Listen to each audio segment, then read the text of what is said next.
আমরা আসলে কি আর বলবো, আমাদের বলার মতো ভাষা নেই। আমাদের দলের একজন সহকর্মী দলের সাধারণ সম্পাদক সায়েম মোহাম্মদ সোহেল, তাকে আওয়ামী লীগ এবং পুলিশ মিলে পরিকল্পিতভাবে তাকে হত্যা করেছে। এটা আপনারা দেখেছেন, সাংবাদিক ভাইয়েরা আপনারা দেখেছেন, দেশবাসী দেখেছে যে নির্বাচনটা করেছে পুলিশ এবং প্রিসাইডিং অফিসার।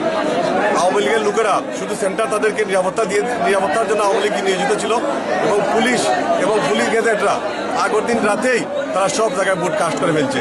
পরের দিন সকালে তারা ভোটারদেরকে দৌড়িয়ে নিজেরা তাদের ভোট যাতে কেউ না আসতে পারে সেই ব্যবস্থাটা পূর্ণ করেছে।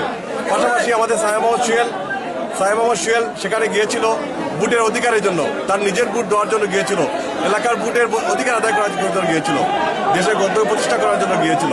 কিন্তু সেখানে কেন সে ভোটের কথা বললো, কেন সে ভোট চাইবে, এর জন্য পরিকল্পিতভাবে আওয়ামী লীগ এবং পুলিশ তাকে মিলে ষড়যন্ত্র করে ইচ্ছা করে তাকে হত্যা করা হয়েছে।